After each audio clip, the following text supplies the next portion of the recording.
આપનું પત્તું આજે પહોંચ્યું છે. આપને પ્રતાપે અત્રે સુખ વૃત્તિ છે. પરમ કૃપાળુ દેવ હજુ નડિયાદમાં જ છે. શ્રી આત્મસિદ્ધિ શાસ્ત્રના સર્જન પછી પણ કેટલાક દિવસની સ્થિરતા છે, બિરાજમાન છે, અને ત્યાં નડિયાદથી એમણે પોતાના પિતાશ્રીજીને વવાણિયા મુકામે પત્ર લખ્યો છે. આપને પ્રતાપે અત્રે સુખ વૃત્તિ છે. તે આપનો પ્રતાપ શું છે? તો કે આપ કહેતા, તમે બહુમાનથી કહીએ તે આપ, અને આપ કહેતા આત્મા. આત્માના પ્રતાપે અત્રે સુખવૃત્તિ છે. એટલે કે મારો આત્મા તપે છે, સ્વરૂપમાં તપે છે, એનો પ્રભાવ છે, એનો પ્રતાપ છે, અને તેથી મને તો સુખવૃત્તિ છે. હું નડિયાદમાં સુખરૂપ છું અને અત્રે સુખવૃત્તિમાં રહું છું. મુંબઈથી આ બાજુ આવવામાં ફક્ત નિવૃત્તિનો હેતુ છે. શરીરની અડચણથી આ તરફ આવવું થયેલું તેમ નથી. હવે કૃપાળુદેવે નિવૃત્તિના આશયથી જ મુંબઈ છોડ્યું છે અને નડિયાદ તરફ વિચરી રહ્યા છે. પરંતુ પિતાશ્રીને માતુશ્રીને એમ ચિંતા થાય છે કે મુંબઈમાં તે વખતે કોઈ મોટો રોગ ઉપદ્રવ પામેલો હતો, તો બધા જ ખાલી કરીને જતા હતા. રેવાશંકરભાઈ પણ નજીકના કોઈ ગામમાં બોમ્બેથી ઘણા દૂર જતા રહેલા હતા. એટલે વિચાર થાય છે કે કૃપાળુદેવ ક્યાં ને શું ને કેમ. તો કહે છે કે હું એ રોગથી કંટાળી થાકીને કે ઉપદ્રવથી આવ્યો નથી, પરંતુ મારું અહીંયા નિવૃત્તિ આશય હોવાથી હું નડિયાદ તરફ આવ્યો છું અને અહીંયા જ છું, અને હું તો મજામાં છું, મારી કોઈ ચિંતા કરશો નહીં. આપની કૃપાથી શરીર સારું રહે છે. એટલે ત્યાં વડીલ છે, મુરબ્બી છે, માવતર છે કે જેના થકી આ દેહનું નિમિત્ત મળ્યું છે. એટલા માટે ત્યાં ખરેખર પિતાશ્રીની કૃપા કહીએ તો ખોટું નથી, કે આપની કૃપાથી, આપના આશીર્વાદથી આપની આશીષ છે. આપણે પણ એમ જ બોલીએ છીએ ગુરુ કૃપા, કાં તો માવતરના આશીષ, કે વડીલોની કૃપા, વડીલોના આશીર્વાદ. આપણે જાણીએ છીએ કે કોઈના આશીર્વાદ કે શ્રાપ લાગતા નથી, પરંતુ ફળતાય નથી, પરંતુ પોતે જ છે. એક દ્રવ્ય બીજા દ્રવ્યનું કાંઈ કરી શકતું નથી. પરંતુ જે વ્યવહાર છે, ઉપકાર છે, નિમિત્ત પ્રત્યેનો જે ઉપકાર, આદર છે, બહુમાન છે, એ બુદ્ધિથી લખાયું છે. એટલે આપની કૃપાથી શરીર સારું રહે છે.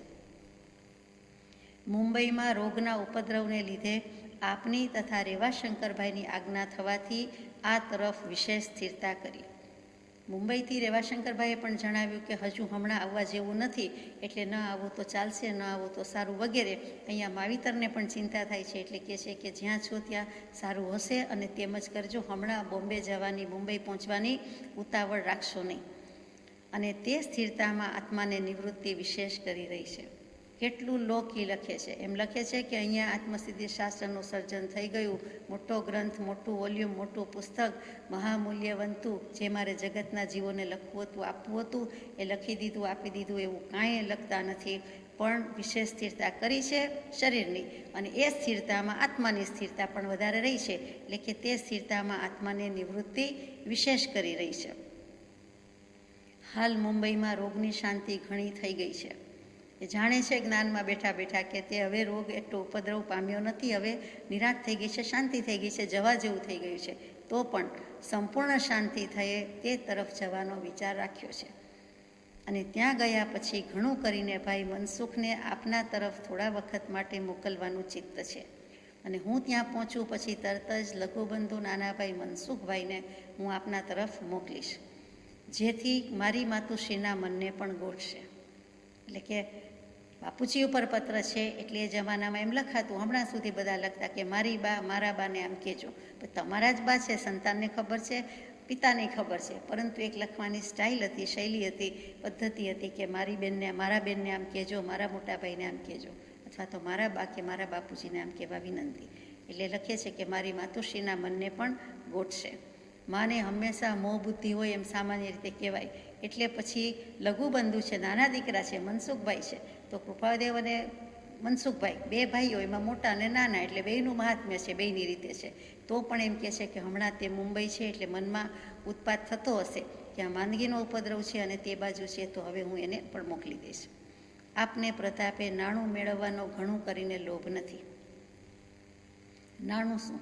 તો કે આપણે જે કરન્સીને, રૂપિયાને, ડોલરને, પાઉન્ડને, પૈસા શબ્દ બોલી જઈએ છીએ, તે મોટે ભાગે એમાંય કાઠિયાવાડ કચ્છમાં તો નાણું જ શબ્દ બોલાતું હતું. કદાચ બધે જ નાણું શબ્દ વધારે વપરાતો હતો. આજે આપણે લગભગ પૈસા જ કહી દઈએ કે આજે પૈસા જ ક્યાં છે, અથવા તો હાર્ડ કેશ કોની પાસે છે, અથવા કેટલા છે. એ જે પૈસા શબ્દ ઉપયોગ કરીએ છીએ, તેવી રીતે ત્યાં કોઈ વાર ધન બોલીએ છીએ, પણ એ ધન અને પૈસા એ બધા શબ્દોનો સરવાળો તો કે નાણું બોલાતું હતું.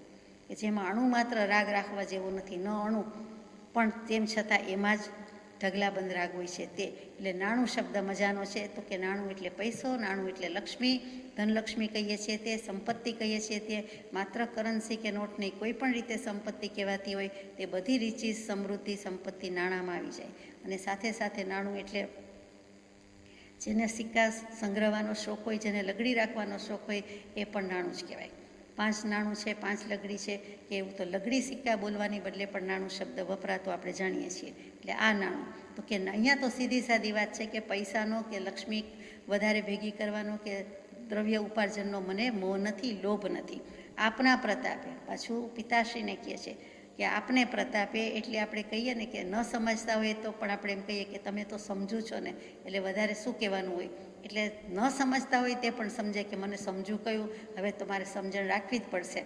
તો પિતાશ્રીને કહી દીધું કે આપને પ્રતાપે મને નાણું મેળવવાનું ઘણું કરીને લોભ નથી. એમાં પણ પિતાશ્રીને કહી દીધું, વ્યવહાર પણ સચવાઈ ગયો અને પરમાર્થ પણ સચવાઈ ગયો કે આત્માના પ્રતાપે, આત્માની મારા ઉપર એવી મારા આત્માની કૃપા થઈ છે, એનો પ્રતાપ પ્રભાવ એવો વર્તે છે કે મને કંઈ વધારે આ પ્રકારે લોભ નથી. પણ આત્માનું પરમ કલ્યાણ કરવાની ઈચ્છા છે. એટલે કે એ લોભ કેવો હોય તો કયો, બાકી આત્માના કલ્યાણ સિવાય કે પરમ કલ્યાણ એટલે મોક્ષની જ વાત છે, તે સિવાય મને કોઈ લોભ નથી. એ સિવાય હું કોઈને લબ્ધિ કહેતો પણ નથી. લાભ, લબ્ધિ, લોભ બધા બહુ નજીકના શબ્દ છે. મારી માતુશ્રીને પાય લાગણું પ્રાપ્ત થાય, એટલે કે મારા માતુશ્રીને નમસ્કાર કહેશો. પાય લાગણું એટલે કે હું પગમાં પડું છું, ચરણ સ્પર્શ કરું છું અને મારા નમસ્કાર કહેજો. બેન ઝબક તથા ભાઈ પોપટ વગેરેને યથા એટલે કે યથાયોગ્ય. કૃપાળદેવથી 6 વર્ષ નાના બેન હતા, તેમનું નામ ઝબકબેન, અને જે ઝબકબેન જસરાજભાઈ દોશી, એટલે એમના બંનેવીનું નામ જસરાજભાઈ દોશી, તે બેનનું નામ લખ્યું છે કે તેને પણ મારા યથાયોગ્ય કહેજો. અને ભાઈ પોપટ એટલે બીજું કોઈ લાગતું નથી, પણ વવાણિયામાં જે પરમ પાડોશી જેવા અથવા તો ઘણા સંબંધી જેવા કે કૃપાદેવ ઉપર બહુ બચપણથી કે નાનપણથી જ પ્રીતિ હતી, પ્રતીતિ હતી, તે પોપટલાલભાઈ મનજીભાઈ દેસાઈ તે હોવા જોઈએ, તેને વગેરેને યથાયોગ્ય. એટલે કે એમને પણ મારા શુભાશીષ નહીં, વાલ નહીં, યાદ નહીં, પણ યાદી કહેવાની બદલે યથાયોગ્ય. છોરું રાયચંદના દંડવત પ્રાપ્ત થાય. છોકરું કહીએ, છોકરો શબ્દ, છોકરી શબ્દ. મોટે ભાગે તો સૌરાષ્ટ્રમાં દીકરો દીકરી જ બોલાય કે પુત્ર પુત્રી લખાય, પણ બીજે બધે છોકરો છોકરી વધારે બોલાય છે. તો એમાંથી પછી છોરો છોરી થઈ જતું હશે. અને અહીંયા જ્યારે સાવ નાનું બાળક હોય અથવા એવું લાગતું હોય, એવી ચેષ્ટા કરે તો આપણે એને છોકરું કહીએ કે છોકરું છે, ન સમજે. એટલે ઘણું નાનું બાળક, મોટાને નથી કહેતા આપણે, એ નાનું બાળક હોય તેને છોકરું શબ્દ કહીએ છીએ. તેવી રીતે અહીંયા છોકરુંમાંથી ક નીકળી ગયો, એનું પણ મિની ફોર્મ કે લઘુ સ્વરૂપ થઈ ગયું એટલે છોરું. એટલે કેટલી અલ્પતા, લઘુતા, નમ્રતા અને વિનય છે કે છોકરોય નહીં, છોકરામાંથી એ ગયો. એટલે કે નાનું છોકરું પગે લાગતું હોય અથવા તો નાનું બાળક જેમ નમસ્કાર કરતું હોય તેમ હું છોરું, તમારો છોરું જ છું. એટલે છોકરો, એના કરતાં પણ છોકરું, અને એના કરતાં પણ ક નીકળી ગયો એટલે છોરું. એટલે કે ક તો જ્ઞાન સૂચક છે, તો કે છોરું. છોરું રાયચંદના દંડવત પ્રાપ્ત થાય. એટલે કેટલું બધું આમ અધમાધમ કહીએ ને પછી આપણે 7 વાર અધમ લખીએ, એના જેવી વાત કરી દીધી છે. દાસ, એના દાસ, એના દાસ, અને 7 વાર લખો. એવી રીતે અહીંયા જાણે કે છોરો, છોકરી, છોકરું, અને પછી છોકરુંમાંથી પણ છોરું કરી નાખ્યું. તો છોરું રાયચંદ અને દંડવત પ્રાપ્ત થાય. દંડ એટલે લાકડી. એટલે લાકડી જેમ સીધી સૂઈ જાય કે ચતી પાટ રાખીએ, ઊભી રાખીએ છીએ તો ઊભીમાં પણ એ સીધાપણાનો જ ભાવ છે, અને આપણે નીચે મૂકીએ છીએ તો પણ ઊભી જ હોય છે. એટલે એ જેમ નમસ્કાર કરે છે, ઊભા નમસ્કાર છે, આખા નમસ્કાર છે, તેમ હું પણ આપણે દંડવત નમસ્કાર કરું છું. એટલે લાકડી જેમ પડી હોય છે તેવી રીતે આ શરીર પણ 8 અંગથી નમસ્કાર કરે છે. એટલે સાષ્ટાંગ નમસ્કાર કહીએ છીએ, તેવી રીતે હું પણ નમસ્કાર કરું છું. એટલે 2 હાથ જોડીને, 2 પગ વાળીને અને માથું નમાવીને જે આપણે ખમાસમણા કે વંદના કરીએ એ પંચાંગ નમસ્કાર કહેવાય. સામાન્ય અભિવાદન છે તે નમન, વંદન, પ્રણામ કહીએ છીએ, તે 2 હાથ જોડીએ છીએ. તે પહેલાં પંચાંગ પ્રણામ થયા, અને અષ્ટાંગ પ્રણામ કે સાષ્ટાંગ કહીએ છીએ એટલે 2 હાથ, 2 પગ, પેટ વગેરે બધું સીધું થઈ જાય, સીધું સપાટ થઈને, એટલે લાકડીની જેમ સપાટ થઈને હું દંડવત એમ નમસ્કાર કરું છું. એટલે અહીંયા સાષ્ટાંગ નમસ્કાર કરતા હોય એવો ભાવ છે. એક તો છોરું કહી દીધું અને બીજું પાછું દંડવત નમસ્કાર કીધા. આનું નામ વિનય. અહીંયા પત્ર પૂરો થાય છે. પત્રાંક 721. નડિયાદ આસો વદ અમાસ વિક્રમ સંવત 1952, તારીખ 5/11/1896. પ્રસ્તુત પત્ર પરમ પૂજ્ય શ્રી સૌભાગભાઈને લખાયો છે. શ્રી ડુંગરને આત્મસિદ્ધિ મુખપાઠે કરવાની ઈચ્છા છે, તે માટે તે પ્રત એમને આપવા વિશે પૂછાવ્યું તો તેમ કરવામાં અડચણ નથી. પૂજ્ય સૌભાગભાઈએ પૂછાવ્યું છે, કૃપાળુદેવના જ્ઞાનમાં છે કે ડુંગરસિંહભાઈ કલાભાઈ ગોશળિયાને આત્મસિદ્ધિજી મુખપાઠે એટલે કે મોઢે કરવાની ઈચ્છા છે, યાદ રાખવાની ઈચ્છા છે, પછી ગોખવાની ઈચ્છા છે. ફરી જોવું ન પડે, ફરી ભૂલ ન થાય, લેખિત સ્વરૂપે ન હોય તો ચાલે, આખી જ આત્મસિદ્ધિજી મુખપાઠ થઈ જાય તેમ. તો તે માટે તે પ્રત તેમને આપવા વિશે પૂછાવ્યું તો તેમ કરવામાં અડચણ નથી. એટલે કે સૌભાગભાઈને દીધેલું દાન તે હવે ડુંગરસિંહભાઈને આપવામાં માને છે. તો કૃપાળુદેવ કહે છે કે પૂછાવ્યું છે તો મને વાંધો નથી, હરકત નથી, મુશ્કેલી નથી. હવે ડુંગરસિંહભાઈને સૌભાગભાઈની કૃપાળુદેવની પ્રતીતિ છે એટલે વાંધો નથી. છતાં આગળ લખે છે કે શ્રી ડુંગરને એ શાસ્ત્ર મુખપાઠે કરવાની આજ્ઞા છે. હું આજ્ઞા પણ આપું છું કે એમને એ મોઢે કરવું હોય તો વાંધો નથી, અને પ્રત આપવામાં વાંધો નથી. અને પ્રત એટલે શું? તો કે આપણે કોપી કહી દઈએ, પણ ખરેખર શું? તો કે ગ્રંથની નકલ કરી હતી તે. પ્રત એટલે ત્યાં નકલ, અને મૂળ વસ્તુનું જે મૂળ લખાણ છે તે તેમનમ છે, એટલે એમનમ છે. એટલે પ્રત કહેતા મૂળ લખાણ પણ કહેવું પડે, અને પ્રત કહેતા ગ્રંથની નકલ પણ કહેવું પડે. એટલે બંને વસ્તુ છે. ટૂંકમાં મેં જે આપ્યું છે એની જ કોપી, અથવા તો એ પોતે જ એમાંથી કાંઈ એને લખી લીધું, ઉતારી લીધું એમ નહીં. હવે મુખપાઠ થઈ ગયું તો લખે એમના અક્ષરમાં પોતે જાતે, એ પણ સાચી વાત છે ને. પ્રત થોડી આપી દેવાય. પણ હાલ તેવી બીજી પ્રત નહીં ઉતારતા, તેની બીજી પ્રત નહીં ઉતારતા, એટલે કે ઉતારી લેવાનું નથી. આ પ્રત છે તે ઉપરથી જ મુખપાઠે કરવા યોગ્ય છે. એટલે કે આ જે કોપી છે પ્રેશર આપે છે, દબાણ થાય છે કે જલ્દી જેટલા સમયમાં મોઢે થઈ જાય એટલી કરી લ્યો. લખવાની વાત નથી, ઉતારી લેવાની આજ્ઞા નથી. નહીંતર તો બધા ચોરી કરતા આવ્યા છે એમ કરે, લખી લેવાનું. મને આજ્ઞા આપી છે ને એટલે મુખપાઠ કેવી રીતે થાય, એટલે લખી લેવાના. તો કૃપાળુદેવે બરાબર અહીંયા આપી દીધેલું છે બોધ. અને હાલ આ પ્રત તમે શ્રી ડુંગરને આપશો. એટલે કે તમારી પાસે છે, તમને મોઢે થઈ ગયું હશે, કારણ કે સૌભાગભાઈ લખે છે કે હવે અમને આટલું મોઢે થયું, આટલું મોઢે થયું, તો કે હવે થઈ ગયું હશે કંઠસ્થ મુખપાઠ, તો તમે ડુંગરસિંહભાઈને આપશો. તેમને જણાવશો કે મુખપાઠે કર્યા પછી પાછી આપશો, પણ બીજો ઉતારો કરશો નહીં. માનો કે મોઢે થઈ ગઈ અને પછી તો કે પછી ઉતારી લે તો વાત નથી, તમે પાછી આપી દો. એટલે રાખવા આપી નથી, અભ્યાસ કરવા, મુખપાઠ કરવા આપી છે. અત્યારે એવો અર્થ બેસે છે. જે જ્ઞાન મહાનિર્જરાનો હેતુ થાય છે તે જ્ઞાન અનઅધિકારી જીવના હાથમાં જવાથી તેને અહિતકારી થઈ ઘણું કરી પરિણમે છે. જ્ઞાનથી નિર્જરા થાય, જરૂર થાય. જ્ઞાન મોટું તપ છે, સ્વાધ્યાય મોટામાં મોટું તપ છે. 6 બાહ્ય તપ, 6 આભ્યંતર તપ, એમાં સ્વાધ્યાય જ મોટામાં મોટું તપ છે. સ્વાધ્યાય સત્સંગમાં બીજા બધા તપ, ક્રિયા, અનુષ્ઠાન, પ્રવૃત્તિ સમાઈ જાય છે, જીવને લક્ષ નથી. એમાં જ્ઞાનીનું જ્ઞાન છે, કોઈ પણ શાસ્ત્રા પુરુષના વચન શાસ્ત્રનું જ્ઞાન છે. આ તો પરમ કૃપાળુદેવનું જ્ઞાન છે, આત્મસિદ્ધિ માટેનું જ્ઞાન છે. એ તો મહાનિર્જરાનો હેતુ થાય છે કે સત્શ્રુતનો પરમશ્રુતનો આપણા ઉપર એટલો ઉપકાર છે કે સામાન્ય રીતે નિર્જરા થતી હોય એના કરતાં પણ મહાનિર્જરા કૃપાળુદેવે લખી છે. સકામ, અકામ, સવિપાક, અવિપાક બધી નિર્જરાને એક બાજુ મૂકીએ, પરંતુ આ નિર્જરા જેવી ન કર તેવી થાય છે. એ નિર્જરાથી કોઈ વાર ત્યારે ને ત્યારે પાપ આવતા અટકે છે, એટલે સંવર પણ થાય છે. અને એટલે કોઈક વખત એવા ભાવમાં આપણને મુક્ત ભાવ, મોક્ષ ભાવ, સમ્યક દર્શન થઈ જાય છે, એવો પણ અનુભવ થઈ જાય છે. ત્યાં મહાનિર્જરાનો હેતુ છે. અને એમ થતાં સ્વભાવનું ભાન કે સમ્યક દર્શન થતાં તો જીવને ત્યારે મહાનિર્જરા થાય છે, એની સાથે સાથે સંવર થાય છે, એની સાથે સાથે પોતે મોક્ષ સ્વરૂપ થાય છે. આનું પરિણામ જોરદાર છે. 1 + 1, 2 ને 2 4, 4 ને 2 6 એમ કર્યા જતા હોય, પછી જે 10 થઈ જાય ને 100 થઈ જાય ત્યારે એમ થાય કહો એક આ પ્લસનો પોઈન્ટ ઓફ વ્યૂ જાણ્યો કે આ પ્લસ કહેવાય, આ વત્તા કહેવાય, અને ઉમેરતા જઈએ. એ કોન્સેપ્ટ આવડી ગયો તો આપણે કેટલો બધો સરવાળો કરી શકીએ અને 100 સુધી પહોંચી ગયા. એવી જ વાત અહીંયા છે. દીવા જેવી સ્પષ્ટ છે કે આ જ્ઞાન છે જેવું તેવું નથી. કેમ કે જ્ઞાનીના જ્ઞાનનો વિચાર કરતાં કોટી કર્મ કપે છે અને આપણી તે વખતે નિર્જરા થાય છે. જે જીવની દશા હોય તે, જે એની યોગ્યતા હોય તે, ભલે એનામાં કાંઈ સમર્થતા, એબિલિટી ન દેખાતી હોય તો પણ તે વખતે એને જ્ઞાનની ઘણી જ નિર્જરા થાય છે. એટલે કે જ્ઞાનાવરણીય કર્મની નિર્જરા થાય છે. બીજી રીતે કહીએ કે માનો કે અત્યારે જ આપણે વાંચી રહ્યા છીએ કે સાંભળી રહ્યા છીએ અને ભગવાનના ગુણગાન કરી રહ્યા હોઈએ, તે વખતે ગમે તે સંકલ્પ વિકલ્પ આવી જાય છે, તેવી જ રીતે ગમે તે કર્મનો ઉદય આટલા આપણા અનંત ભવમાંથી કોઈક ભવના કર્મનો આકરો તીવ્ર વેગીલો ઉદય આવીને અત્યારે નિર્જરી જાય, ખરી જાય, આપણી વૃત્તિ કે ઉપયોગ આ વાંચનમાં છે, સ્વાધ્યાયમાં છે અથવા શ્રુતમાં છે, અગર ભક્તિમાં છે, તો તે વખતે ગમે તેવો કઠોર ઉદય હોય તો પણ તે આવીને છાનો માનો જેમ સાપ આવીને ચાલ્યો જાય, કાંઈ કરડે નહીં, નિરુપદ્રવી પુરવાર થાય તેવા આપણા કેટલાય કર્મો જૂના ક્ષય થઈ જાય, ખરી પડે છે. એ જીવના લક્ષમાં પણ નથી. અહીંયા કૃપાળદેવે લખ્યું તો આપણને લક્ષમાં આવે છે કે જે જ્ઞાન મહાનિર્જરાનો હેતુ થાય છે.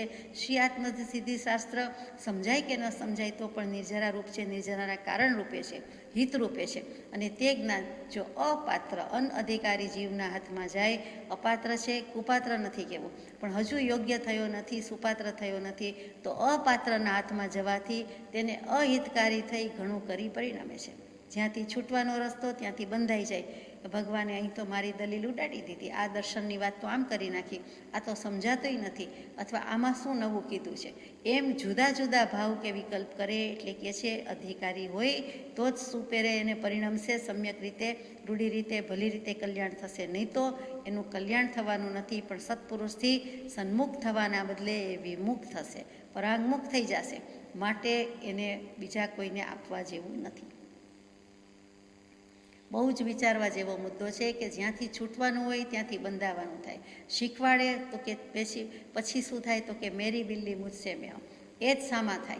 એટલે કે ત્યાં બહુ વિચાર કરવાનો છે. સદગુરુને ખબર છે, સત્પુરુષને યોગ્યતા ખબર છે, તો જ આપે છે, તો જ નિમિત્ત રૂપે ખડું થાય છે. અહીંયા સૌભાગભાઈ વગેરેની બરાબર તૈયારી હતી કે બરાબર પ્રતીતિ આવી ગઈ છે, પછી જ આત્મસિદ્ધિ શાસ્ત્ર અપાયું છે, લખાયું અને અપાયું છે. અને ત્યાર પછી જ ઈડરનો સત્સંગ સમાગમ છે. તે પહેલાં થયો છે નિનાની, અને પછી જ સૌભાગભાઈની પરમ પુરુષ દશા જેવું થઈ જાય છે. બે આત્મા બંને ભિન્ન અનુભવાય છે. આ એક બહુ વિચારવા જેવો મુદ્દો છે કે અહીંયા અધિકારી અને અનઅધિકારી, અથવા પાત્રતા અને અપાત્રતા, યોગ્યતા અને અયોગ્યતા વિચારવાની છે. શ્રી સૌભાગ પાસેથી આગળ કેટલાક પત્રોની નકલ કોઈ અનધિકારીના હાથમાં ગઈ છે. તો આ જ ભવનો દાખલો છે. કૃપાળદેવ કહે છે કોઈ બોલી ન શકે એવું જ નથી, દલીલ જ કરી શકે એવું નથી કે સૌભાગ પાસેથી અગાઉ આવા કેટલાક પત્રોની નકલ કોઈ પાસે ગઈ છે. એમાં કેવી રીતે, તો સૌભાગભાઈનો વાંક નથી. પ્રથમ તેમની પાસેથી કોઈ યોગ્ય માણસ પાસે જાય, ત્યાં સુધી વાંધો નથી.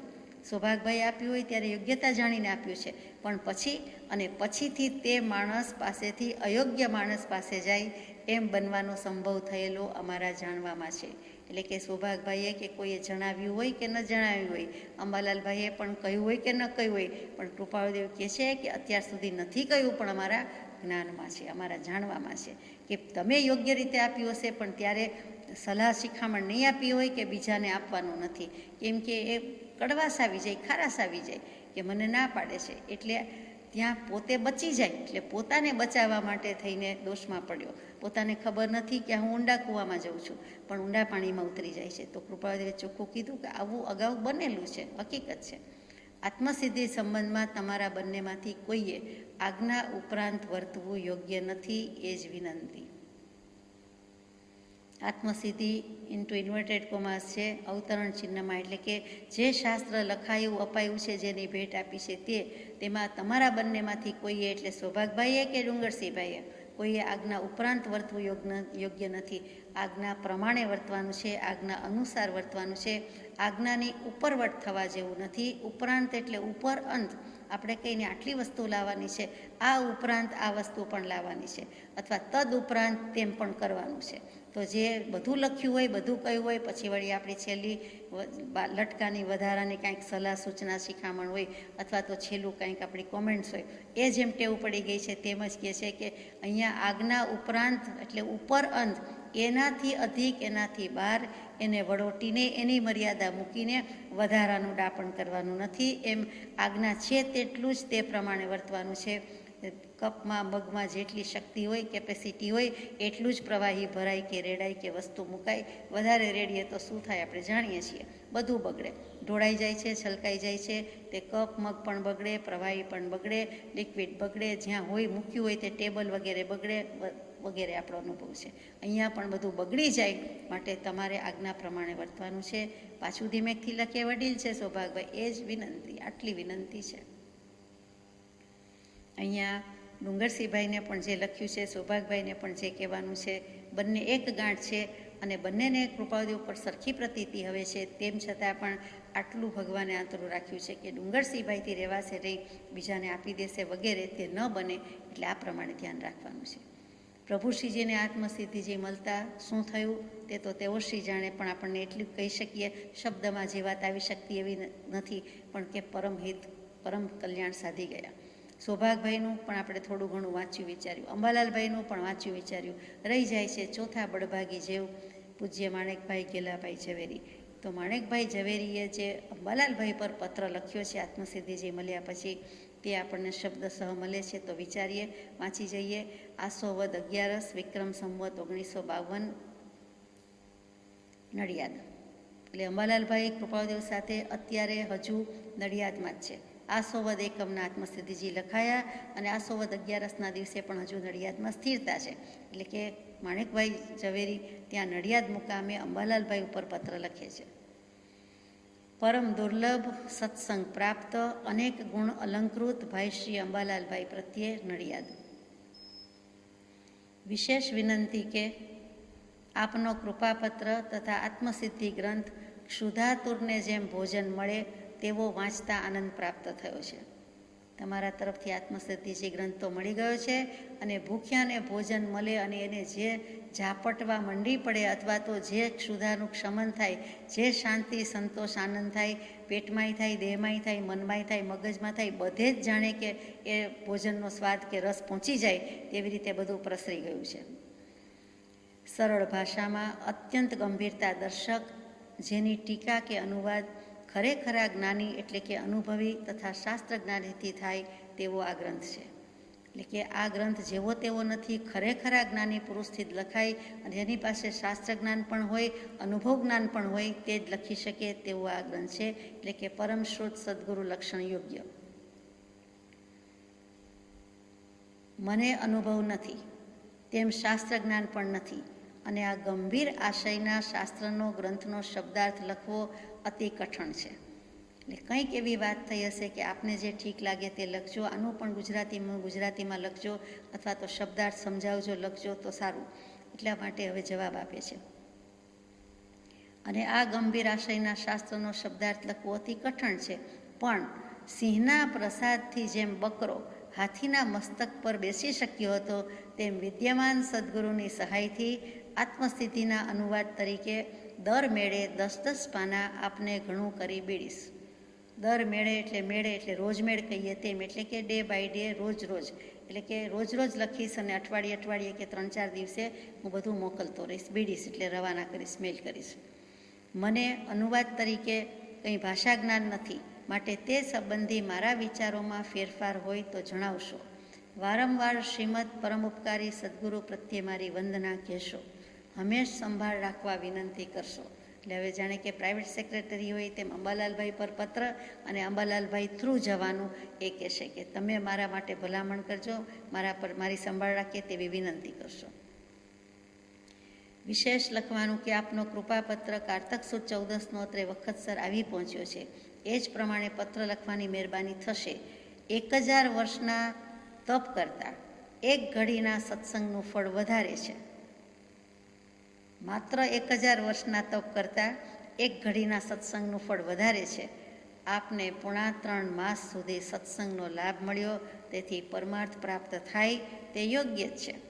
અંબાલાલભાઈએ કંઈ લખ્યું હશે કે મને પરમાર્થની પ્રાપ્તિ થઈ કે થવામાં કે કંઈક એવું લખ્યું છે, તો લખે છે કે તમને પરમાર્થ પ્રાપ્ત થાય તે યોગ્ય જ છે. આ સાથે આત્મસિદ્ધિજી પુસ્તકના અનુવાદના પાના મોકલ્યા છે. મને શુદ્ધતાપૂર્વક લખવાનો મહાવરો ન હોવાથી આપ ભૂલ સુધારશો અને સાફ નકલ એટલે કે સ્વચ્છ પવિત્ર છેકછાક વિનાની, ભૂસિયા વિનાની, નિર્દોષ એવી નકલ પરમ કૃપાળુ દેવશ્રીને મોકલવાનો વિચાર રાખશો. એટલે કામ સોંપી દીધું કે હું લખું એવું જેવું છે તેવું ડિરેક્ટ બતાવવાની જરૂર નથી. સાફ સુથરું કરીને, કાંટા બાટા કાઢીને અથવા તો સરખી રીતે કરીને મઠારીને કે ભૂલ કાઢીને દોષ રહિત તમે બતાવશો. ઘણું કરી દિવસમાં એકવાર આત્મસિદ્ધિ ગ્રંથ વાંચવાનો અને કંઈક ભાગ મનન કરવાનો પ્રસંગ બને છે. નિધિધ્યાસન કરવાનું બનતું નથી તે જાણશો. એટલે હજુ હું વાંચી રહ્યો છું, અભ્યાસ કરી રહ્યો છું, મનન કરી રહ્યો છું, પણ નિધિધ્યાસન એટલે કે તે રૂપ મારા ભાવ થઈ ગયા છે કે પરમાર્થે સંકિત અથવા તો મને સમ્યક દર્શનની કે આત્માનુભવની પ્રાપ્તિ થઈ ગઈ તેમ બનતું નથી. નિધિધ્યાસન કરવાનું બનતું નથી તે જાણશો. આની પહેલાં પણ શરૂઆતના પહેલા પેરેગ્રાફમાં જ કહી દીધું કે મને અનુભવ નથી એટલે મને આ શબ્દાર્થ લખવા અઘરા પડશે. તેમ છતાં પણ હું ચોક્કસ લખીશ અને ના નથી. અને ઘણી વખત પત્રોમાં ઉલ્લેખ છે કે મેં 10 પાના મોકલ્યા, 14 મોકલ્યા, 18 મોકલ્યા, 61 મોકલ્યા, એટલે એમણે પૂરી તો કરી જ છે, પણ આપણા મંદ પુણ્ય આપણને એ મળી શક્યું નથી. આ માણેકલાલભાઈની પણ નમ્રતા છે, કારણ કે ઘણો બધો ક્ષયક્ષમ હતો.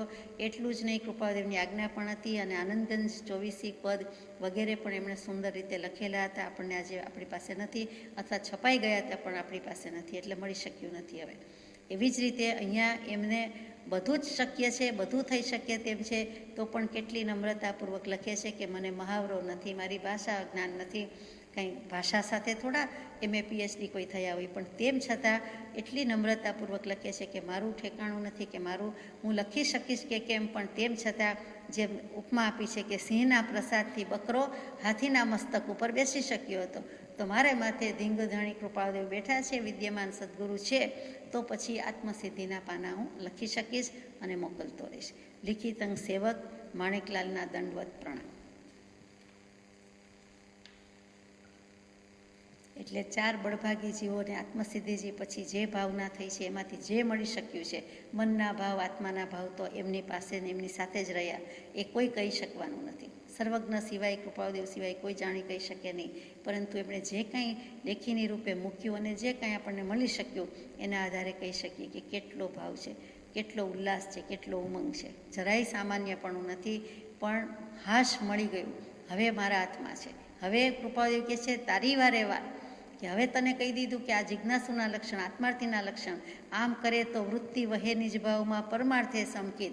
વૃત્તિ વહી નિજ ભાવમાં થયો અકર્તા ત્યાંય. બોલવામાંથી કંઈ થયું કે થાય છે એમ કરીને જાણે મૂકી દીધું. અમારે તો જે કહેવાનું હતું, લખવાનું હતું એ લખી દીધું.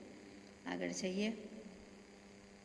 પત્રાંક 722 વવાણિયા, કારતક સુદ 10મ, શનિ, વિક્રમ સંવત 1953, તારીખ 14/11/1896. પૂજ્ય શ્રી સૌભાગભાઈને લખાયેલો પત્ર છે. માતુશ્રીને શરીરે તાવ આવવાથી તથા કેટલોક વખત થયા અત્રે આવવા વિશે તેમની વિશેષ આકાંક્ષા હોવાથી ગયા સોમવારે અત્રેથી આજ્ઞા થવાથી નડિયાદથી ભોમવારે રવાને થવાનું થયું હતું. બુધવારે બપોરે અત્રે આવવું થયું છે. ટ્રેનમાં ગયા હોય એટલે એ વખતે મંગળવાર, ભોમવાર એટલે મંગળવાર, તો મંગળવારે નીકળીને બુધવારે વવાણિયા પહોંચી ગયા છે. અને કારણ શું છે તે સૌભાગભાઈને જણાવે છે કે માતુશ્રીને શરીરે તાવ આવવાથી. માતુશ્રીને તાવ આવ્યો છે એમ નથી લખ્યું, માતુશ્રીને શરીરે તાવ આવ્યો છે. આજ્ઞાની પુરુષને લખવાની શૈલી. મને તાવ આવ્યો છે એમને આપણે એમ કહીએ મારા શરીરને તાવ આવ્યો છે, પણ મારું કહીએ તો સારું ન લાગે, પણ બોલવું પડે તો કહેવું પડે એમ. અહીંયા માતુશ્રીની વાત છે, તો કે એમને પણ તાવ આવવાથી લખવાની બદલે શરીરે તાવ આવવાથી.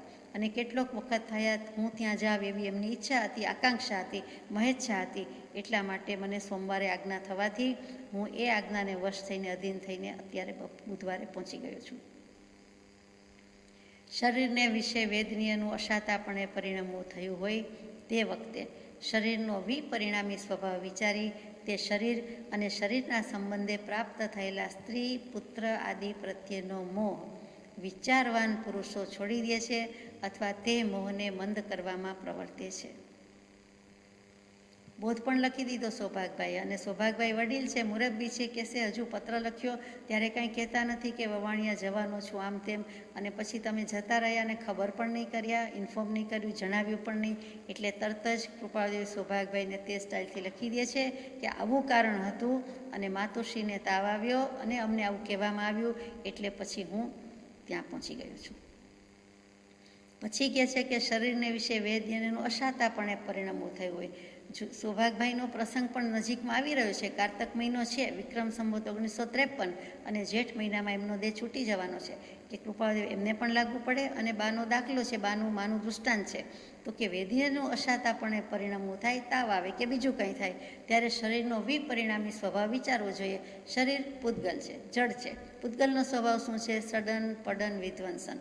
એ તો ગમે તેવું મઠાડશું કે શણગારશું, પણ એ તો સડી જ જવાનું છે, પડી જ જવાનું છે, નાશ જ પામવાનું છે, રૂપાંતર જ થઈ જવાનું છે. તો એવા શરીરનો વિપરિણામી વિશેષ પ્રકારે પરિણમી જશે, વિરુદ્ધ દિશામાં પરિણમી જશે એમ કેવું. એની સાથે સાથે પૂતગલનો જે સ્વભાવ છે તે પ્રમાણે ગમે તેવું જીવતું જાગતું લાગતું હોય, આત્મા છે તો જીવતું જાગતું લાગે છે, પરંતુ પછી તો શરીરનો સ્વભાવ પૂતગલ છે, જળ છે, સડન પડન વિધ્વંસન છે.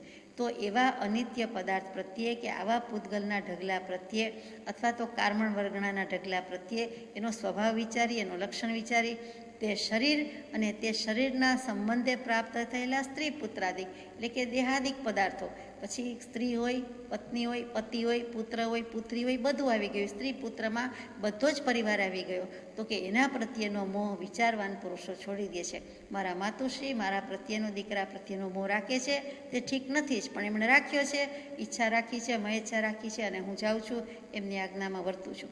પરંતુ મોહ વિચારવાન પુરુષો છોડી દે છે. અમે તો છોડી દીધો છે, અને સૌભાગભાઈ તમે પણ બધા પુત્રો વગેરેનો મોહ છોડી દેવા વિનંતી છે. ધીમેકથી કહેવાનું કારણ મળી ગયું. આત્મસિદ્ધિજીમાં તો એ કહેવાનું હતું નહીં. હમણાં કંઈ એવા પત્રો ગયા નથી, તો ઉપદેશ બોધ ભૂલી ન જવાય, એટલે ધીમેકથી સૌભાગભાઈને પણ ચેતવી દીધા. પાછું છેલ્લા પત્રોમાં પણ સૌભાગભાઈને લખે જ છે કે વ્યવહાર કે પરમાર્થને અર્થે કોઈના માટે કંઈ વિકલ્પ નહીં આણતા છેવટ સુધી અસંગપણું જ રાખશો. છેક સુધી રાગાદિક ભાવ બુદ્ધિ છોડી દીધેલી જ રાખજો. એક સેકન્ડ માટે પણ જો એમ ભાવ આવી ગયો કે આ મણીનું આમ, કે આ ત્રંબકભાઈનું આમ, કે મણિભાઈનું આમ, કે નાના દીકરાનું આમ, કે એના ફેમિલીનું, કે હવે તો જાઉં છું, સફર પૂરી થઈ, એમ કાંઈ વિકલ્પ આવે વ્યવહારનો કે પરમાર્થનો. જો પરમાર્થનો ન કરવાનો હોય તો વ્યવહારનો તો ન જ કરવાનો હોય. તો અસંગપણું દાખવવા, રાખી મૂકવા માટે છેક સુધી આવી શિખામણ આપી છે. તો છેલ્લા પત્રમાં પણ જો એ શિખામણ હોય તો આપણે સમજવાનું છે કે અહીંયા તો આવું કહ્યું જ હોય, એમનો લક્ષ્ય એ જ હોય. અથવા તે મોહને મંદ કરવામાં પ્રવર્તે છે.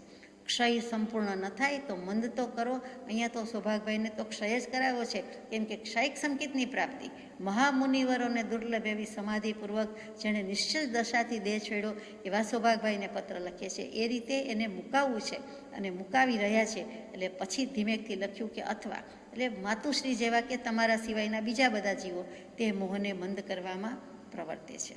એટલે પહેલાં મંદ થશે તો છેલ્લે ક્ષય થશે. આત્મસિદ્ધિ શાસ્ત્ર વિશેષ વિચારવા યોગ્ય છે. વિચારીને મૂકી દીધું કે આ તો જાણતા જતા ને, કે હવે તો વાંચી લીધું ને મોઢે થઈ ગઈ ને ખબર જ છે ને, ગોખીએ છીએ ને બોલીએ છીએ ને આનંદથી જીવું છું, અને એ જ એક આધાર છે. માત્ર એટલું નહીં ચાલે, હજુ વિચાર શબ્દ તો ભેગો ને ભેગો છે. હવે અમારે તમારા જ્ઞાનનું ને વિચારનું કાંઈ કામ નથી, એમ નહીં ચાલે. વિચારવા યોગ્ય છે, વિશેષ વિચારવા યોગ્ય છે. કાંઈ રહી સહી વિચારણા હજી બાકી હોય તો પૂરેપૂરી કરવાની છે. એટલે વિશેષ કાંઈ બાકી રહી જવું જોઈએ નહીં. કર વિચાર તો પામ, એવું વિચાર કે એવું પમાઈ જાય, અને પમાઈ જાય પછી કાંઈ બાકી ન રહેવું જોઈએ. તેમ આપણે નિશેષ કહીએ છીએ, તેમ અહીંયા વિશેષ, કે વધુ ને વધુ વિચારો પણ છેલ્લે શેષ વધવી ન જોઈએ. એટલે કે શૂન્ય દશા, નિર્વિકલ્પ દશા આવી જવી જોઈએ. શ્રી અચળ વગેરેને યથાયોગ્ય, એટલે કે શ્રી ડુંગરસિંહભાઈનું નામ છે પણ અચળ લખ્યું છે. કૃપાળદેવની એવી વિનોદ વૃત્તિને રમૂજી શૈલી હતી, એટલે અહીંયા અચળ કહ્યું. અચળ કોણ છે? તો કે ડુંગર, પહાડ, પર્વત, અને નામ ડુંગરસિંહભાઈ, અને પછી અચળ કોઈ વખત લખીએ, કોઈ વાત પર્વતને નામે લખે, એવી રીતે એનું નામ લખ્યું છે શ્રી અચળ. એટલે સમજાઈ જાય. એકલું અચળ હોય તો વળી આપણે ચાલે નહીં, બદલાય નહીં, તેવા પરિણામ એમ કહીએ. અહીંયા તો શ્રી અચળ એટલે કે શ્રી ડુંગરસિંહભાઈ ગોસડિયાને વગેરેને યથાયોગ્ય. આ પત્ર પણ અહીંયા પૂરો થઈ જાય છે. પત્રાંક 723, વવાણિયા, કારતક સુદ 11 રવિ, વિક્રમ સંવત 1953, તારીખ 15/11/1896. આ પત્ર મોરબી નિવાસી પૂજ્ય શ્રી ધારસીભાઈ કુશળચંદભાઈ સંઘવીને લખાયો છે. 2 લીટીનો 1.5 લીટીનો જ છે, પણ વિચારણીય છે.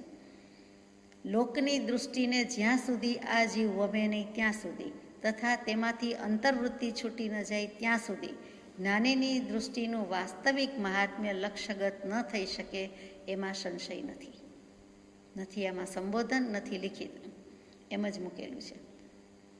ફરીથી આટલો ક્ષયક્ષમ ધરાવે છે, કેટલી બધી છણાવટ થઈ છે, પત્રોની આદાન પ્રદાન થયું છે, રૂબરૂ પ્રત્યક્ષ સત્સંગ સમાગમ થયો છે.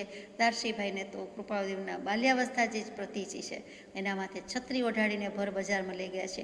લોકદૃષ્ટિ જેવું રાખ્યું જ નથી, તેમ છતાં કૃપાળદેવ જેવા લખે છે, દારશીભાઈ જેવાને જ પાછું લખે છે કે લોકની દૃષ્ટિને જ્યાં સુધી આ જીવ વમે નહીં ત્યાં સુધી, એટલે કે તમે હજુ લૌકિક દૃષ્ટિ ધરાવો છો. સૌભાગભાઈને પણ શરૂઆતના પત્રમાં લખ્યું છે 322 ગણું કરીને કે તમે અને અમે લૌકિક ભાવે પ્રવર્તશું તો અલૌકિક ભાવે કે અલૌકિક દૃષ્ટિથી કોણ વર્તશે, કોણ પ્રવર્તશે, કોણ વિહરશે કે વિચરશે. એટલે એમ કે મારે ને તમારે આવું કરાય, આપણે તો સરખી રીતે જ વર્તવાનું હોય, અલૌકિક દૃષ્ટિથી વિચારવાનું હોય. પોતાની જાતને સાથે લઈને સૌભાગભાઈને લખ્યું, અહીંયા દારશીભાઈને એકલાને લખ્યું કે લોકની દૃષ્ટિને જ્યાં સુધી આ જીવ વમે નહીં. તો એવું દારશીભાઈને શું લૌકિક દૃષ્ટિ રહી હશે? તો કે કાંઈ કરી છે, સમાજ, સગા, તમારો તો આટલો ક્ષોભક્ષમ, અને તમારે એવી શું જવાની જરૂર, તમારે શું એવું અર્પણ થવાની જરૂર, અથવા તમે કેમ કૃપાળદેવના ચરણમાં મસ્તક મૂક્યું છે, અથવા મૂક્યું છે તો બરાબર છે, જ્ઞાની છે, પણ તમે જે કરો છો એ બરાબર જ છે ને, તમે એ બધાને લાભ આપો જ છો ને, શીખવાડો જ છો ને.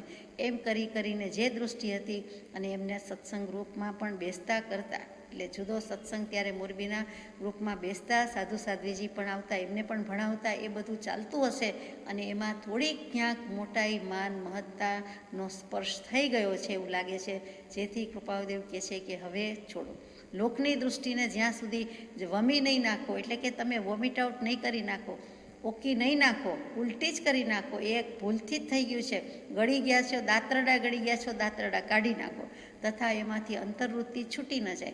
અને એક વખત કાઢી નાખો, કોઈ વાર કાઢી હશે, પાછી આવી જાય, પાછું તમે ભોજન કરો ને પાછી વોમિટ થઈ જાય કે અજીર્ણ, તો વોમિટ કરવાની જ છે, અજીર્ણ કરવાનું છે, અજીર્ણ થયું છે, અંતર્વૃત્તિ છૂટી ન જાય. હજુ તમને તેમાં વૃત્તિ રહે છે કે હું બીજાને સમજાવી દઉં, શીખવાડી દઉં, અથવા તો હવે તે ત્યાં ને હું અહીંયા, તેઓ તો જ્ઞાની છે તો બરાબર છે, હવે વધારે મને શું કહેવાના છે, આપવાના છે, એવો કાંઈક વેદન થઈ ગયેલું છે, જેથી કરીને આ પ્રમાણે છે. પત્ર વ્યવહારમાં ક્યાંય આપણને દારશીભાઈ તરફથી આવું લાગતું નથી, વિનયસભર લખાયેલા પત્રો છે, તેમ છતાં કૃપાળદેવના જ્ઞાનમાં છે કે તેના મનમાં કંઈક આવું હજી સળવળાટ છે, અને તે આપણને કૃપાળદેવના પત્રો ઉપરથી જણાય છે. તો એવી તમારી અંતર્વૃત્તિ છૂટી નહીં જાય ત્યાં સુધી જ્ઞાનીની દૃષ્ટિનું વાસ્તવિક મહાત્મ્ય લક્ષ્યગત ન થઈ શકે. તમને જ્ઞાનીનું મહાત્મ્ય જ નહીં લાગે, તમને જ્ઞાનીનું ખરેખરું મહાત્મ્ય, વાસ્તવિક, એટલે રિયલ જ્ઞાની છે એમ તો બોલી જઈએ, થોડી પ્રતીતિ ઓળખાણ આવે એમ નહીં, પણ વાસ્તવિક કે આ ન હોત તો શું, અથવા તો જે બીજા જીવને આવ્યું છે એ એમને નથી આવ્યું, કેટલાક બીજાને આવ્યું, અંબાલાલભાઈને આવ્યું, સૌભાગભાઈને આવ્યું, જુઠાભાઈ કરીને ગયા, પ્રભુશ્રીજીને પણ આવ્યું, પણ અહીંયા દારશીભાઈ બાકાત છે. ચોખ્ખું દેખાય છે કે વાસ્તવિક મહાત્મ્ય હજી લક્ષ્યગત ન થઈ શકે, એમાં સંશય નથી. તમને એનું ખરેખરું બહુમાનપણું, એની મહાનતા કે મહત્તા લક્ષ્યમાં આવી નથી, ધ્યાન પર આવી નથી, ધ્યાનમાં આવી નથી, એટલે તમારું ધ્યાન જ એના પર નથી, એટલે એમાં સંશય નથી. પાછું ચોખ્ખું લખી દીધું કે એમાં સંશય નથી. ભલે તમને એમ છે એવું નથી લખ્યું, એ મારી બોલવાની શૈલી કે પદ્ધતિ છે, પરંતુ આપણે સમજવા માટે વ્યવહારથી બોલવું પડે એટલે કહીએ છીએ. એમાં કોઈ પણ જીવ આવું કરશે તો એને લાગવું પડે છે. અહીંયા આ પત્ર દારશીભાઈને છે એ ખબર હોવાથી આપણે રિલેટ કરી શકીએ, અથવા યથાશક્તિ સમજવા માટે પુરુષાર્થ કરી શકીએ. દારશીભાઈ તો એક નિમિત્ત કે નામ છે, પરંતુ આવું જે કોઈ આપણે કરતા હોય તો આપણને બીજા કરતા હોય તો બીજાને કૃપાળદેવે ઘણું કહી દીધું.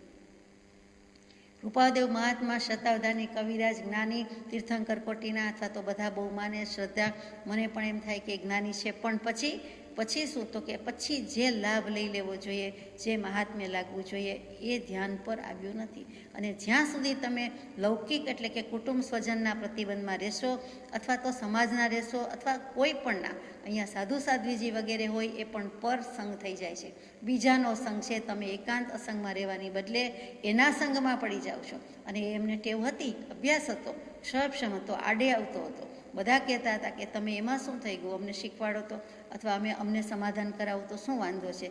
અને એમાંથી જીવ પોસાઈ જાય છે, જીવને કુસંગ અથવા અસત્સંગ જે કહેવાય તે પોસાય છે, અને જીવને ખબર પણ પડતી નથી કે આ સંગભાવ મને આડો આવે છે.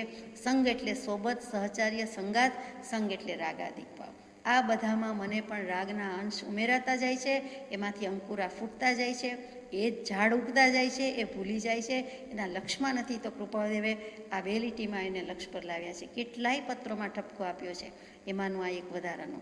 એટલે બહુ વિચારવા જેવો માર્ગ છે. એમ આપણને પણ થઈ આવે કે આ જેવી તેવી વાત નથી. આ સર્વ સમર્પણ કે ભક્તિ ભાવે અર્પણતા નથી કરી શકતા. દારશીભાઈના વિનયાન્વિત ભાષાવાળા પત્રો જોઈએ. ભાષા છે પણ ભાવમાં કૃપાળુદેવને ક્યાંક કચાશ છે. કેમ કે જ્ઞાની પુરુષ છે, 3 કાળનું જાણે છે, મનોપર્યોગ જ્ઞાન જાણે. એટલે એથી જણાઈ જાય છે કે આ ભાઈ કે આ દારશીભાઈના મનમાં જોઈએ તેવી હજી શ્રદ્ધા પ્રતીતિ નથી. એટલે જુઓ કે કેવા અંશ થાય છે. અંશ માત્ર ઓછું હોય તો આખું વર્તુળ વાંકું જ કહેવાય છે, ગોળ વર્તુળ કહેવાતું નથી. સેજ માટે પણ ખૂણા ડિગ્રી અંશ ઓછા પડ્યા, 360 ડિગ્રી હોય તો જ એને વર્તુળ સર્કલ કહીએ છીએ, આખું રાઉન્ડ પૂર્ણ ગોળ કહીએ છીએ. અહીંયા પણ એવું છે કે થોડીક કચાશ લાગી છે, પ્રતીતિની કચાશ છે. બીજી કચાશ હોય એને પહોંચાય, પણ જ્યાં શ્રદ્ધા ગુણમાં અથવા પ્રતીતિમાં કે શ્રદ્ધામાં કચાશ આવી એ કૃપાળુદેવને માન્ય નથી. એટલે અહીંયા ધ્યાન પર લાવ્યા છે. કેવલ જ્ઞાન સુધીના નિબંધ લખવાની આજ્ઞા હોય, એના માટે પંચાસ્તિકાઈનો અનુવાદ કરવાની વાત હોય, એના માટે ઘણું કર્યું છે અને આપ્યું છે. તેમ છતાં પણ એને ક્યાંક કંઈક વાંધો પડી ગયેલો છે. એ આપણને બીજી આગળ પાછળની ખબર છે એટલે લક્ષમાં આવે છે.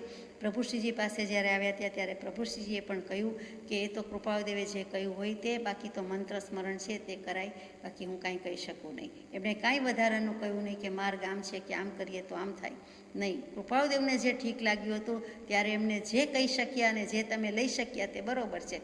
હવે હું અમુક કહું નહીં. આ કેટલી આજ્ઞા પાલન છે, કેટલું જોવાનું છે કે એ એમને યોગ્ય ત્યારે લાગ્યા નથી. કોઈક બાબતમાં અયોગ્યપણું છે તો એમને નથી આપ્યું, પણ પછી પ્રભુશ્રીજી કે ડાયા એટલે કે સુગ્ન કે સમજી ગયા કે વધારે આગ્રહ કર્યો નહીં, પણ ખેદ સાથે પાછા જવું પડે છે. જો કે જ્ઞાની પુરુષની કરુણા હોય એટલે પ્રભુશ્રીજીએ જે કહ્યું કે મંત્ર સ્મરણ તો કરવાનું જ છે, અથવા તો તે કરજો કે તેની આજ્ઞા છે, તેમાં આપણે સમજી લેવાનું છે. હવે ક્ષોભશમની વાત ગઈ, જ્ઞાનની વાત ગઈ, તો એ મંત્ર સ્મરણની આજ્ઞા પ્રભુશ્રીજીએ આપી કે કરી કે રિવાઇઝ કરી, એટલે એ કરુણા તો થઈ જ. જ્ઞાની પુરુષ એમનેમ તો જીવને જવા દેતા જ નથી, પરંતુ આપણને પહેલી નજરે એમ થઈ જાય કે પ્રભુશ્રીજીએ ન આપ્યું. અને વાત સાચી પણ છે કે નથી આપ્યું. એ અપેક્ષાએ કે કૃપાળુદેવે જે કીધું તે ખરું, ત્યારે તમારે જે વાત થઈ હોય તે. એટલે પછી સમજી ગયા અને પગથિયા ઉતરી ગયા. અને આજ્ઞામાં એ પણ રહ્યા દારશીભાઈ કે છેક સુધી ઘણું કરીને ખંભાતમાં હતા અને અંબાલાલભાઈ વગેરે પણ હતા, અને એ મંત્ર સ્મરણ વચ્ચે જ એમનો દેહ છૂટ્યો. એટલે કે આજ્ઞામાં એ રહ્યા તો ખરા જ. આવા ક્ષોભશમવાળા અને આ મંત્ર સ્મરણનું મહાત્મ્ય ન હોય એવા જીવે પણ મંત્ર સ્મરણનું મહાત્મ્ય રાખ્યું, કેમ કે આજ્ઞા પાલન હતી. અને એવી રીતે બીજા બધા આવા સંગાતી એટલે કે સત્સંગી વચ્ચે, આવા ઉચ્ચ આત્મા વચ્ચે, જ્ઞાની પુરુષ વચ્ચે જ એમનો દેહ છૂટ્યો છે. એ પણ વિચારવા જેવું છે. એટલે કે થઈ શક્યું છે, કલ્યાણ તો થયું છે. આગળ જઈએ. પત્રાંક 724, વવાણિયા, કાર્તિક, વિક્રમ સંવત 1953, નવેમ્બર ડિસેમ્બર 1896માં લખાયેલો પત્ર. કારતક મહિનો એટલે તારીખ 6/11/1896થી તારીખ 4/12/1896 દરમિયાન કોઈક મિતિએ લખાયેલો આ પત્ર છે. આ જે પત્ર છે તે પત્ર નથી પણ પદ છે. કોને લખાયું છે તે અનુપલબ્ધ છે, કારણ કે બધા માટે છે. બહુજન હિતાય પદ લખાયેલું છે. એ પદ 36થી 50 ગાથાનું હતું. અત્યારે આપણને 8 જ ગાથા મળી શકી છે. કૃપાળુદેવે લખી હતી પૂરેપૂરી, સચવાયું પણ હતું. પરમશ્રુત પ્રભાવક મંડળને જ્યારે પણ આપવામાં આવ્યું હશે ત્યાં સુધી હતું, પરંતુ પછીથી ગમે તે કારણથી એ મળી શકતું નથી. એટલે આપણી પાસે 8 જ કડી છે, 8 જ ગાથા છે, બીજી મળી શકી નથી. જો મળી શક્યું હોત તો વાત ઓર હોત, કેમ કે તત્વાર્થ સૂત્ર, તત્વાર્થ સાર, એનું બીજું નામ મોક્ષશાસ્ત્ર, એ જ આખું આ 36 કે 50 કડીમાં હોય. મૂકવાધારી હોય અથવા તો મૂકી દીધું હતું એમ કહું તો ખોટું નથી. આખું મોક્ષશાસ્ત્ર 36-50 કડીમાં, અને આત્મસિદ્ધિ શાસ્ત્રની રચના પછી તરત જ, મૂળ માર્ગ પછી તરત આત્મસિદ્ધિ, આત્મસિદ્ધિ પછી મોક્ષશાસ્ત્ર, એટલે કે આ તત્વાર્થ સૂત્ર. એટલે કે વાચક ઉમાસ્વાતી પ્રણીત જે તત્વાર્થ સૂત્ર છે તે, જેને દિગંબર આમનાઈમાં બહુમાનપણે મોક્ષશાસ્ત્ર કહેવાય છે. બીજો કોઈ ભેદ નથી, બંને એક જ છે. ત્યાં શ્વેતાંબર આમનાઈમાં વાચક ઉમાસ્વાતી કહીએ અને દિગંબર આમનાઈમાં વાચક ઉમાસ્વામી કહીએ, એટલો જ ફરક છે. અને તેના પછી અમૃતચંદ્ર સૂરી થયા. તેમણે તત્વાટ સાર લખ્યું. એ બંનેમાં બધું જ સરખું છે, પણ અમૃતચંદ્ર સૂરીએ એને પ્રાકૃતમાં, સંસ્કૃતમાં, શ્લોકમાં લખ્યું, એટલે કે પદ્યમાં લખ્યું છે, અને આ જે તત્વાટ સૂત્ર છે એ સૂત્ર રૂપે છે, એટલે કે નાના મોટા નાના નાના વાક્ય રૂપે છે. એટલો ફરક છે. લગભગ 350 350 સૂત્રમાં બધું જ આવી જાય છે. બંનેના વસ્તુ વિષય એક જ છે, વિષય વસ્તુ એક જ છે, અને તે જ વસ્તુ કૃપાળદેવે આપણને 36, 50, 40 કડીમાં આપી દેવાના હતા, આપી દીધું હતું, પરંતુ આપણા કોઈથી સચવાયું નથી. એ આપણા માટે દુઃખની વાત છે. આપણા એટલા પુણ્ય ઓછા છે. ગીતિ એનો છંદ કે રાગ જે છે તે ગીતિ છે. ગઈ ક્રિયાપદ છે. ગને બે માત્ર ગઈ. ગઈ એટલે કોઈ ગયું, ગયા, આવ્યા, એ રીતે ગઈ નહીં, પણ ગઈ. તો ગઈ એટલે એના પરથી ગીત શબ્દ ગાયન આવ્યું, ગીત આવ્યું. તે તો કે આર્યાની જેમ જ એનો છંદ છે, માત્રામેળ છંદમાં આવે છે, અને ગઈ શબ્દ ઉપરથી ગીત, એવી રીતે ભજન પણ એનો અર્થ થાય. એટલે આ ભજન કયો કે ગીત કયો, જેમાં છે તેવો જ રાગ મૂક્યો છે, તે ગીતી. પ્રાતઃકાળની ભક્તિમાં આપણે ઓસ ગરમ ગાઈએ છીએ, તેવો જ રાગ છે.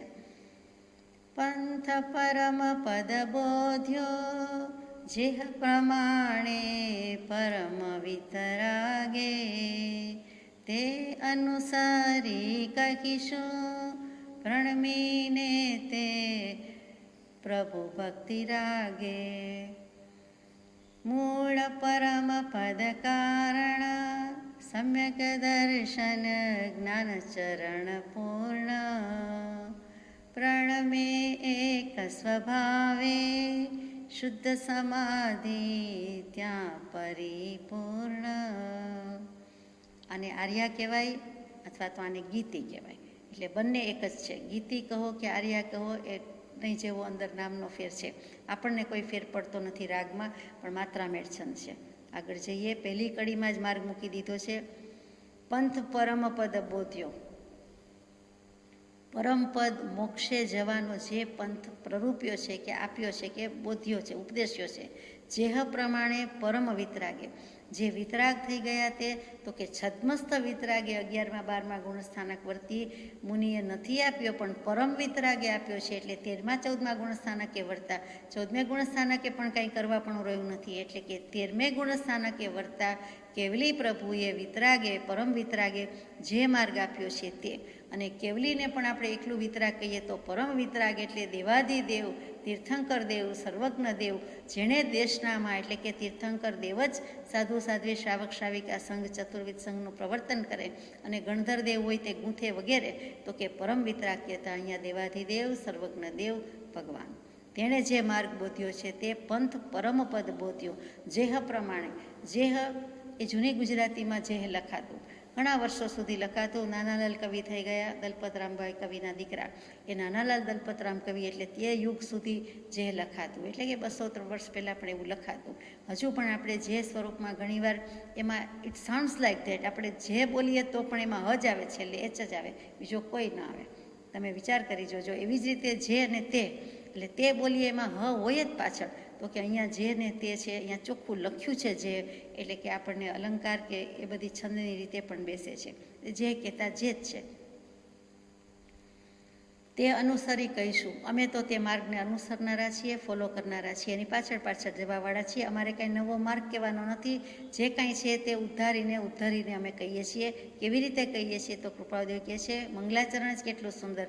પ્રણમીને, પ્રનમીને, એટલે કે નમન કરું છું, પણ પ્રકૃષ્ટ આત્મા પોતે પહેલાં છે, અને પછી હું નમન કરું છું. આત્માને યાદ રાખીને, આત્મા વડે, આત્મભાવથી હું તેમને નમન કરીને તે પ્રભુ, પ્રણમીને તે પ્રભુ ભક્તિ રાગે, ભક્તિ ભાવે, પ્રશસ્ત રાગે, ઊંચા ભાવથી, ભક્તિભાવમાં બધું આવી ગયું. તે સ્વરૂપ થઈને ભગવત ભાવમાં, ભગવત સ્વરૂપમાં ભાગ પડાવીને હું પણ ભગવત સ્વરૂપ થઈને આ પ્રમાણે રાગ ગાઉં છું, એટલે કે બોલું છું, લખું છું. અહીંયા જે છે તે કે તે અનુસરી કહીશું, એટલે લખ્યું હોય તો પણ બોલાય તો એમ જ કે કહીશું, એટલે લખે છે કે અમે આ માર્ગ આ પ્રમાણે હવે કહીને જઈએ છીએ. કેટલી સુંદર રીતે વાત મૂકી દીધી. ભક્તિ રાગે એટલે ભક્તિભાવ, પ્રશસ્ત રાગ, અને ભક્તિ કરીને એટલે કે તે ભાવમાં મુકાઈને તે ભગવત સ્વરૂપ કે તે ભગવત દશા પ્રાપ્ત કરીને આ પ્રમાણે કહીએ છીએ. અનુસરતા જઈએ છીએ, પાછળ પાછળ ચાલતા જઈએ છીએ અને કહેતા જઈએ છીએ. મૂળ પરમ પદ કારણ, એનું કારણ શું છે? આ પરમપદ એટલે મોક્ષ. મોક્ષનું નિર્વાણનું કારણ શું છે? તો કે મૂળ કારણ સમ્યક દર્શન છે. સમ્યક દર્શન જ્ઞાન ચરણ પૂર્ણ. સમ્યક દર્શન આવી ગયું, સમ્યક શબ્દ બધાને લાગુ પડે. સમ્યક જ્ઞાન આવી ગયું, ચરણ આવી ગયું, એટલે ચારિત્ર. એટલે કે સમ્યક દર્શન, સમ્યક જ્ઞાન અને સમ્યક ચારિત્ર, આ ત્રણેયથી જે પૂરેપૂરું છે, પૂર્ણ છે, ભરપૂર છે, જરાય અધુરસ નથી, અધુરાપ નથી, અધુરસ નથી, કાંઈ જ નથી, પૂરેપૂરું છે.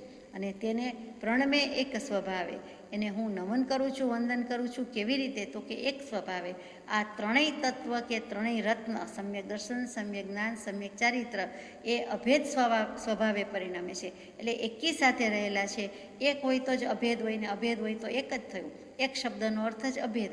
એકમાં ભેદ ભાંગા પ્રકાર આવે ન આવે, એક તે એક, એમાં બે ત્રણ ક્યાં આવ્યું? એટલે ભાંગા નથી, ભેદ નથી, પ્રકાર નથી, વિકલ્પ નથી.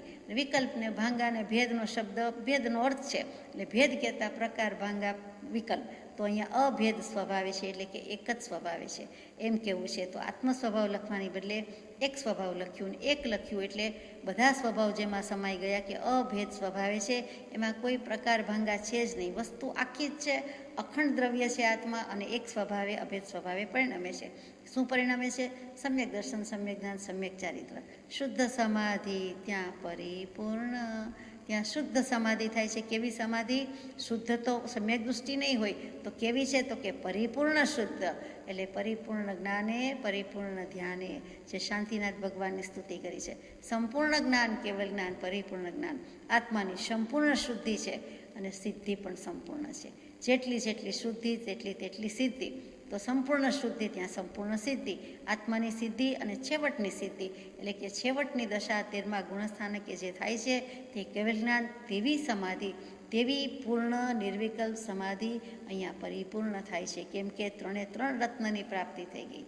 અને સમ્યક દર્શન, સમ્યક જ્ઞાન, સમ્યક ચારિત્રાણી મોક્ષ માર્ગ.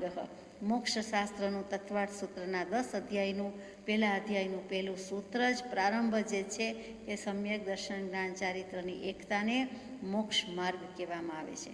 વસ્તુ ભલે ત્રણ થઈ, પણ ત્રણેય એકમાં જ સમાય છે. એટલે બહુવચન નહીં વાપરતા. માર્ગા હા નથી, રસ્તાઓ નથી, રસ્તા પણ નથી, રસ્તો, પંથ એક જ વચન છે. એક આત્મા. અને ભલે ને વસ્તુ ગમે તેટલી હોય, ગુણ અનંત હોય, પણ એક છે તે અનંત છે, અનંત છે તે એક છે. એટલે ત્યાં પ્લુરલ વપરાતું નથી, પણ મોક્ષ માર્ગ જ છે. એટલે કે એક જ વચન આવી ગયું. ત્રીજી ગાથા છે. જે ચેતન જળ ભાવો અવલોક્યા છે મુનિન્દ્ર સર્વજ્ઞે, દેવી અંતર આસ્થા પ્રગટ્ય દર્શન કહ્યું છે તત્વજ્ઞે. શું શબ્દો યોજે છે કૃપાળદેવ! મુનિન્દ્ર સર્વજ્ઞ. એકલું સર્વજ્ઞ દેવ નહીં, પણ મુનિન્દ્ર. મુનિમાં જે ઇન્દ્ર સમાન છે, મુનિના જે ઈશ છે, મુનિવર છે, મુનિઓમાં પણ જે ઈશ્વરપણું અધિપતિ ધરાવે છે, તે દરેક સકલ સંજ્ઞા, એટલે કે મુનિ, આમાં આચાર્ય, ઉપાધ્યાય, સાધુ સાધ્વી બધા આવી ગયા. એના પણ જે હેડ છે તે, એના ઉપર પણ જેમનું સ્વામિત્વ કે આધિપત્ય છે તે મુનીશ્વર, મુનિરાજ, મુનિન્દ્ર. તેમાં પણ ઇન્દ્ર સમાન જે શોભે છે તે સર્વજ્ઞ દેવ. અને એટલે સર્વજ્ઞ એટલે કેવલી તો બધા થયા, પણ અહીંયા તો તીર્થંકર દેવ જ થયા. ક્યાંય તીર્થંકર શબ્દ નહીં, પણ જુદી જુદા શબ્દો યોજીને કહેવું છે તો તે જ. તો એવા સર્વજ્ઞ ભાવે ભગવાને શું જોયું? તો કે દુનિયા આખી જોઈ, પણ દુનિયા આખીને અનંતને બધું બોલીએ તો પાર તો આવે નહીં, સમાય પણ નહીં. તો કે અનંત વસ્તુ, પણ મુખ્ય તો બે જ ને, જડ અને ચેતન. એથી તો વધારે નથી ને.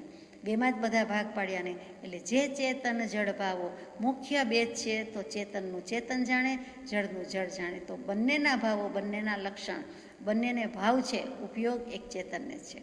એ જે બધો ભેદ જોયો છે જળ ચેતનના ભાવનો, પદાર્થનો, તે કોણે જોયો? તો કે માત્ર જોયો નથી, જેમ છે તેમ અવલોક્યા છે. જોયા, જાણ્યા અને અનુભવ્યા. એટલે કે વિચારી જોયા, નિરીક્ષણ કરી જોયું, એની સમીક્ષા પણ કરી જોઈ છે. એટલે તે ભગવાન, એટલે તે સર્વજ્ઞ ભગવાન. અને તેણે તેવી અંતર આસ્થા, એણે તો જે જોયું છે તેમાં મિનમેક નથી, લવલેશ શંકા નથી. આપણું જ્ઞાન નથી એટલે આપણને ખબર પડતી નથી, પણ અંતરમાં એવી આસ્થા વર્તે છે કે જે કાંઈ છે તે જળ ચેતન ભાવની જ બલિહારી કે બોલબાલા છે, અને ભગવાને જે જોયું છે તેની બલિહારી છે, સત સ્વરૂપ દર્શિતાની બલિહારી છે. તેવી મને આસ્થા, તેવી શ્રદ્ધા, તેવી પ્રતીતિ, તેવો નિર્ધાર છે, તેવી અંતર આસ્થા પ્રગટ્યે દર્શન કહ્યું છે તત્વજ્ઞે. આ તત્વજ્ઞ સર્વજ્ઞ પુરુષોએ એવું જો થાય તો તેને સમ્યક દર્શન કહી દીધું છે. સમ્યક દર્શનની વ્યાખ્યા મૂકી દીધી કે જેવું કેવલી પ્રરૂપિત તત્વ છે, કેવલી ભગવાને પ્રરૂપણા કરી છે, તેવું જ આત્માનું સ્વરૂપ છે, એટલે ચેતનનું સ્વરૂપ છે, તેવું જ જળ ભાવનું સ્વરૂપ છે. તો ચેતન અને જળ બેનો ફેંસલો લેતા અનંતી વસ્તુનો, અનંત વાતનો ફેંસલો આવી જાય, અનંત ભવનો ફેંસલો આવી જાય, અને તેનું નામ સમ્યક દર્શન છે. એકમાત્ર કરવાનું શું? તો કે તેણે જે કહ્યું છે તે સાચું જ છે, મને સમજાતું નથી, અથવા કલ્પના થતી નથી, ગળે ઉતરતું નથી, કોઈક વાત ઉતરતી નથી એમ આપણે કહીએ આપણી જાતને, અથવા તો કાંઈ જ બધું જ ઉતરી ગયું છે, કાંઈ બાકી નથી. તો તેવી શ્રદ્ધા હોવી, તેવી પ્રતીતિ હોવી, તેવી આસ્થા હોવી, અને તેવો નિર્ધાર હોવો. તો એટલું તો આપણે કરી જ શકીએ ને, બેઠા બેઠા કંઈ કરવાનું જ નથી. બીજું આમાં કાંઈ પુરુષાર્થ કરવાનો આવ્યો કે એમણે જે કહ્યું છે તે સાચું છે, એમણે સંમત કરેલું બધું સંમત કરવું, તો આપણને સમ્યક દર્શન કહેવાય. તો આ તો સહેલું છે, સસ્તામાં પતે એવી વાત છે એમ આપણને લાગે,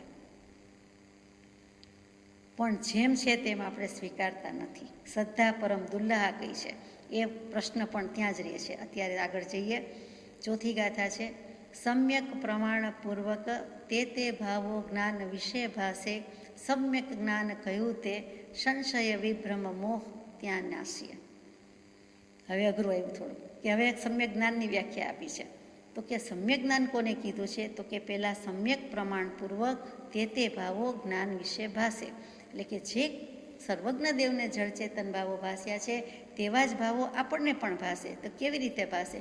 તો કે પહેલાં તો રુચિ રૂપે જ ભાસે, કે તેમણે કહ્યું છે તે મને સંમત છે, હું સંમત થઉં છું, મને ટોટલી કબૂલ છે, મંજૂર છે, માન્ય છે. એટલે આપણે દલીલ તર્ક રહેતા જ નથી, બુદ્ધિને બધાને છોડી જ દીધી કે જે કહો તે માન્ય, જે કહો તે તમારી હાય હા, નાય ના. એટલે એવી કબૂલાત, એવી માન્યતા, એવી મંજૂરી જે કહીએ ત્યાં જ બાંધવો પડે છે. જો તેટલું હોય તો આપણને શ્રદ્ધા છે, પ્રતીતિ છે, પૂરેપૂરું કહેવાય, અને દૃઢ શ્રદ્ધા કહેવાય. તો કે એમ નહીં, ગમે તે સંજોગ, ગમે તે વિકલ્પ થાય, ગમે તે બળવાન પરિબળ કે નિમિત્ત આવે તો પણ આપણી આ શ્રદ્ધામાં ફેર ન પડે. ફરીથી સમ્યક પ્રમાણપૂર્વક. સમ્યક શબ્દ જ મજાનો છે. સમ્યક એટલે સાચું, સમ્યક એટલે સારું, સમ્યક એટલે જેમ છે તેમ. તો કે યથાર્થ પ્રમાણપૂર્વક. પ્રમાણનો અર્થ શું? તો કે સાબિતી. તો કે પ્રમાણ એટલે જ્ઞાન. જ્ઞાનમ પ્રમાણમ ઇતિ આહુહુ એમ કહેવાય છે, એમ બોલાય છે, એમ જ્ઞાની પુરુષ લખે છે કે જ્ઞાનનો બીજો અર્થ જ પ્રમાણ, અને પ્રમાણનો બીજો અર્થ જ જ્ઞાન. એટલે અહીંયા જ્ઞાનપૂર્વક કહીએ છીએ, અમુક એંગલથી નહીં. અમુક રીતે સાચું છે ને અમુક રીતે ભગવાનની વાત બેસે છે ને અમુક રીતે નથી બેસતી.